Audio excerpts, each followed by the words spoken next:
Estamos con el antropólogo José María López Mas. López Mas, bienvenido a Canal M. Gracias, un gusto, gracias por invitarme. ¿En qué anda trabajando ahora? Siempre yo estoy trabajando, siempre me estoy moviendo. Soy docente de la Universidad de Arqueología en Humanidades y en el Centro Universitario de Rocha, donde trabajo en una licenciatura de Gestión Ambiental. Y nada, investigando en el litoral, con patrimonio en el sitio del río San Salvador. Y siempre ahí con los cerritos, dando vuelta con los cerritos de indios, que es mi primer amor. Ahí está. El río San Salvador es el que cruza Dolores, ¿no? Exacto. Ahí está. ¿En qué zona está trabajando usted? Y allí, a 2 kilómetros de la desembocadura del río San Salvador en el río Uruguay, donde se localizaba un asentamiento español del siglo XVI, que pensamos que es Gaboto, o en todo caso sería Ortiz de Zárate, el segundo adelantado, donde comienza la conquista del Río de la Plata. Y bueno, estamos preparando una campaña ahora para los meses de invierno. Bueno, allí se localizaron justamente un primer asentamiento que figura en las crónicas históricas europeo en el Río de la Plata, ¿no? Que comienza que se llamaba el puerto de las Navos de Gaboto. Luego lo intentan colonizar y en 1577 viene un adelantado. Y allí son pocos en el mundo que tienen el testimonio del primer contacto entre americanos e indígenas, ¿no? Ahí está. Y ahí encontramos material de los indios guaraníes, que estaban del lado de los españoles, y encontramos material de los otros grupos, Chanatimbú y charrúas, que resistieron la conquista. Bueno, en síntesis, está recién empezando. Interesante. Pero ¿ustedes qué encuentran? ¿Algunos objetos entre la tierra? Claro, no, testimonios de asentamiento, hemos encontrado pisos de choza. Es decir, durante 2 años nos llevó el periodo de certificar que realmente estábamos frente a ese lugar. Y excavamos durante 2 años, ya te digo, hasta que encontramos una choza donde están claramente los testimonios europeos del siglo XVI, con los de los indios guaraníes, que eran los que los recibieron y los ayudaron en la pelea contra los otros indios. Ahí está. Y ahora lo que queremos hacer es justamente hacer una excavación grande y reconocer la estructura de ese asentamiento, saber si corresponde a Ortiz de Zárate o a Gaboto, que los separan 50 años. Y por esa diferencia de 50 años ya pueden saber si a uno u otro, bueno, por los materiales que encuentran. Vamos a ver, no queremos adelantar, pero también el conocer la estructura interna, no se sabe si fue un fuerte, un fortín, o si realmente era una aldeíta o si tenía estructura defensiva. Hemos encontrado muchos proyectiles y la documentación histórica dice que hubo combate, ¿no? De hecho, los europeos se retiran 2 veces. Ahí está. Por la resistencia indígena. ¿Eso está muy bajo tierra? No. ¿A cuánto? Y 10 centímetros, 15 centímetros, que es lo interesante que tiene. Quedó atrás tu trabajo con el tema de la historia reciente, de familiares y eso. ¿Cómo ves aquella experiencia en el tiempo? Y para mí fue súper importante, ¿no? En lo personal, profesionalmente, porque aparte desarrollamos ciertas especialidades que no existían por las circunstancias particulares, como realizar arqueología en 4 o 40 hectáreas, desde el punto de vista metodológico, técnico, es decir, en la estrategia de búsqueda, fue muy enriquecedor. Y no en todo el mundo se valora mucho una experiencia porque realmente fue un desarrollo metodológico basado en los estándares que ya había propuesto una comisión para personas desaparecidas de la ex Yugoslavia, es decir, trabajo con fotos aéreas, todo un trabajo de sistemática de búsqueda, y creo que, bueno, por suerte pudimos contribuir a un problema complicado que tenía el país y por otro lado poner a punto ese tipo de estrategias que también han servido, como te decía, para ubicar la parte doméstica del fuerte de Gaboto en San Salvador. Es decir, que la suerte de la ciencia es la posibilidad de aplicar algo que se pone a punto en un ámbito y que sea performante en otros. O sea que podemos decir que esa experiencia mejoró la calidad de la arqueología que se hace en el país. Sí, yo pienso que a esa escala, el buscar lugares así, ¿viste? A esa escala no se había puesto a punto, y creo que, bueno, a la vista están los hechos, ¿no? ¿Y qué diferencias tiene trabajar en coordinación con el Poder Judicial y trabajar por cuenta propia? Bueno, esas fueron elecciones hasta políticas, te diría, ¿no? Porque al principio, cuando se inició la búsqueda de los desaparecidos, el presidente Tabaré Vázquez pidió información al ejército, es decir, produjo insumos o intentó producir insumos propios a través de su vínculo con la Fuerza Armada. Después hay causas que estaban en la justicia, es decir, demandas de desaparecidos, y entonces los jueces en la demanda integraron el peritaje arqueológico. Es decir, han sido dos opciones, y existe también peritajes de particulares, ¿no?, que van a la justicia y demandan, presentan que tienen un rumor de la presencia de un desaparecido en tal lado, un familiar, y eso genera a la justicia que vaya y que, bueno, y si es el caso del entender del juez, pedir un apoyo técnico a un arqueólogo. Bien, y en el caso de la experiencia en la búsqueda del resto de detenidos desaparecidos en Uruguay, ¿alguna vez iniciaste una excavación con la convicción de que no había nada ahí? ¿O las convicciones personales tuyas las dejás afuera de...? Bueno, es justamente ese el gran desafío. Esto, por un lado, trabajamos con un tema de altísima sensibilidad, ¿no? Claro. Y no hay nadie es ajeno al tema de los desaparecidos. El tema, justamente, el punto de equilibrio era encontrar eso, ¿no? Donde uno tomara decisiones técnicas, diseñara una estrategia de búsqueda y la aplicara del primero al último metro cuadrado con la misma convicción. Un cirujano en la mitad de una operación no viene para atrás y... Claro. En realidad, la aplicación de lo que uno diseñó, y en ese sentido la convicción estaba más del lado de una cuestión más profesional, ¿no? Es decir, de hasta el último metro cuadrado, aplicar el método y esperar los resultados, ¿no? Ahí está. Y tuviste que resistir presiones, ¿no?, para llevar ese lineamiento y mantenerte en eso. Esto mismo que te digo, es decir, los políticos no son capaces de aguantar. Los políticos no aguantan. Sí, que yo un mes sin hallazgo, 2 meses sin hallazgo. Ahora aguantan 3 años sin hallazgo, pero... Sí, yo recuerdo que hubo una época, bueno, entre Julio Castro y Miranda, creo que pasaron muchos años, ¿no? Pasaron un par de años, sí. En realidad se producía información. Información se producía, hubo hallazgos de restos aislados, hubo hallazgos de lugares donde a tierra muy removida se había señalado el tema de la Operación Zanahoria, se pudo demostrar, aunque nunca ha habido un debate público. Yo estoy siempre a disposición, como dice Mujica, ahí a la cancha al Trócoli a discutir esto. Hubo hallazgos. Lo que pasa es que, bueno, el hallazgo más importante, más impactante es justamente el hallazgo de un cuerpo, ¿no? Sí, aparte de la prueba, ¿no?, la materia, ¿no? O sea, creo que de alguna manera los detenidos desaparecidos pasaban de ser algo narrativo a algo palpable, ¿no? Claro, a algo tocable. Claro, y eso es muy fuerte, ¿no?, desde el punto de vista histórico. Y en la historia, ¿no? Es decir, una cosa es a los derechos humanos, a la posibilidad de devolver a una familia a los restos de un desaparecido, pero a la historia misma. Es decir, saber de que en realidad los desaparecidos no eran ocasionales excesos de violencia en los interrogatorios que producían muertos, sino que a Julio Castro le pegaron un tiro en la frente. Digo, eso es historia también, es información que creo que es una de las contribuciones que tiene la arqueología también, ¿no? El demostrar también la voluntad sistemática de ocultamiento de cuerpos. Hasta el mismo tiempo entrado en la democracia, ya se seguían escondiendo. Sí, eso es información histórica.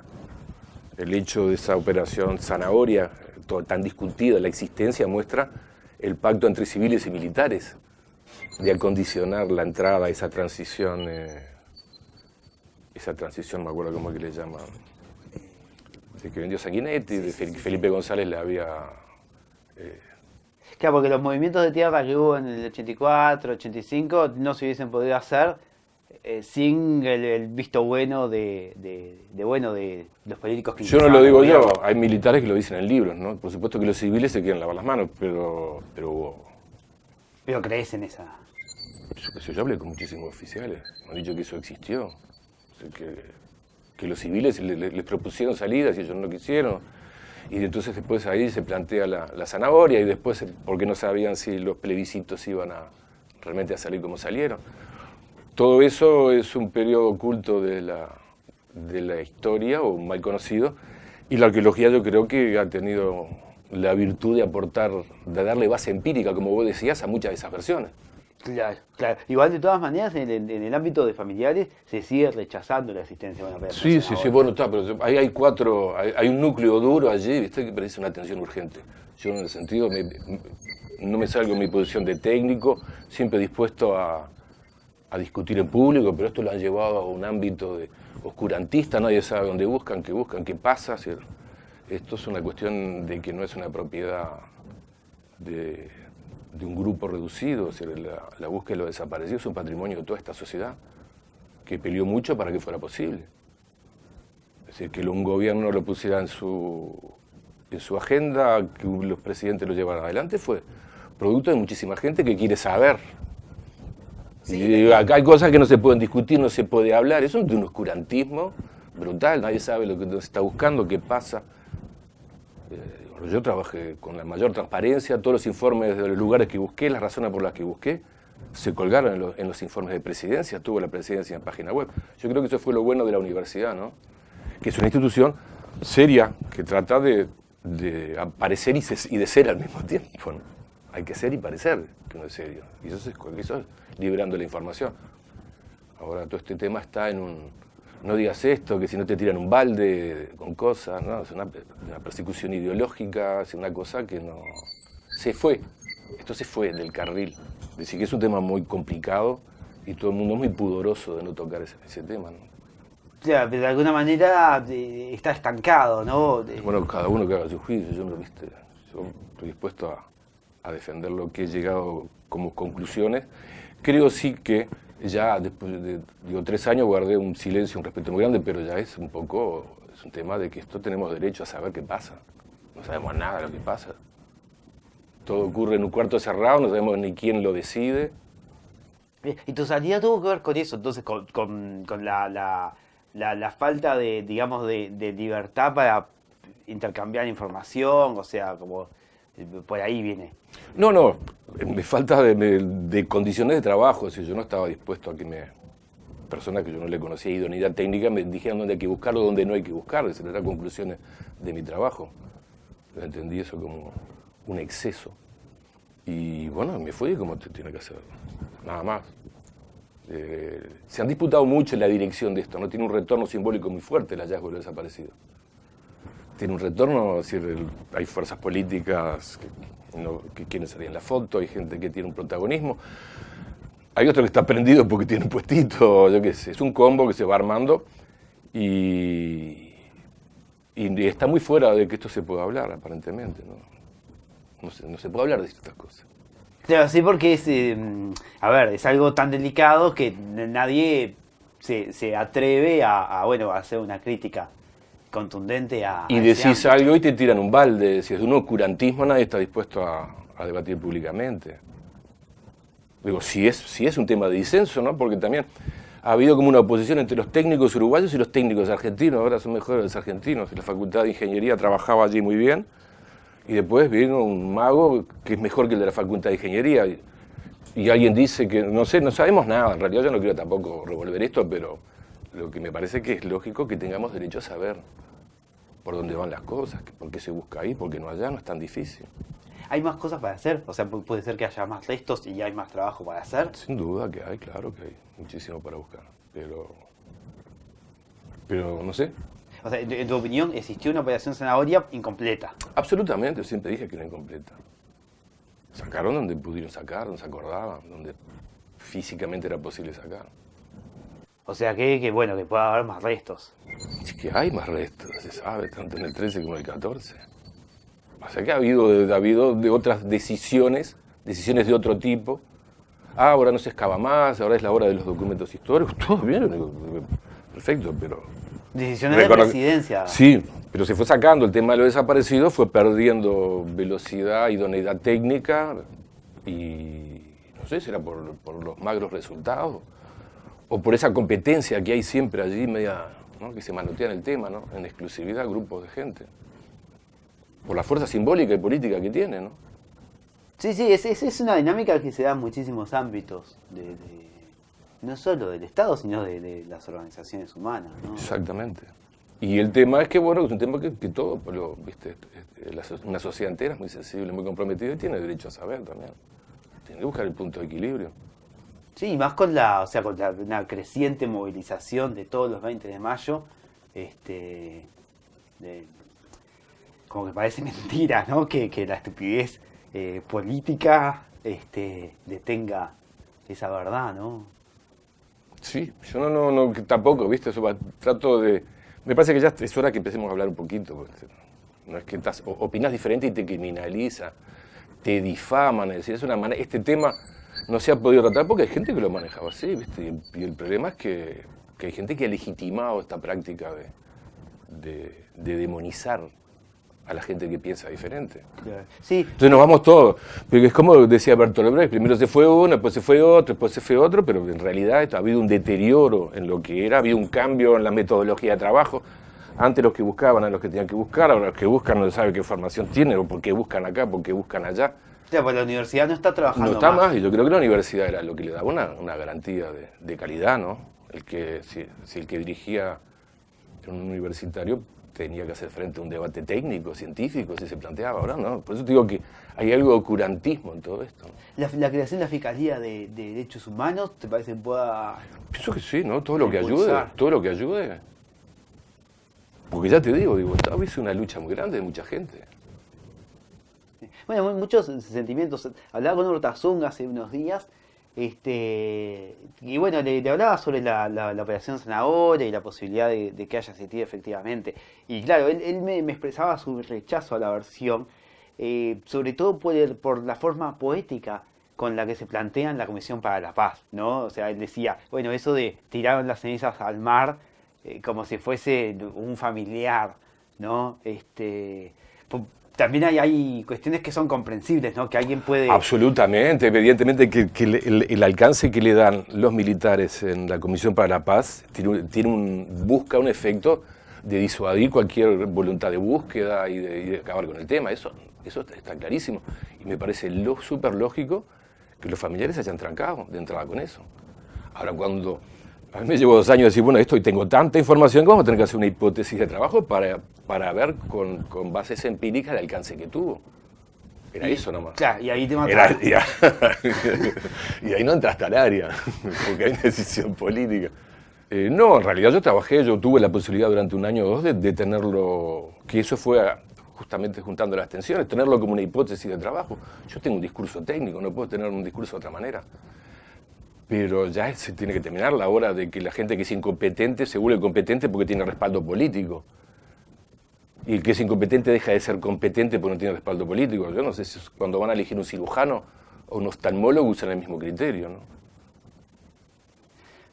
Hablemos de la educación, ¿no? Ayer se presentó un informe del INET, no sé si lo pudiste ver o leíste alguna noticia. He escuchado. Está bueno, es un informe del INET realmente que muestra cierto estancamiento, sobre todo a nivel de educación media entre 2006 hasta 2015, 2016. ¿Cómo es el estado de la educación desde la universidad? ¿Se ve como un deterioro, un estancamiento a la hora de ver los programas, los estudiantes, los profesores que hay? Realmente es muy amplia. No, es una pregunta válida. En realidad tengo una experiencia, yo tengo hijos grandes ya, de 30 y pico de años, que tuve una experiencia terrible cuando iban a secundaria hace 15 años.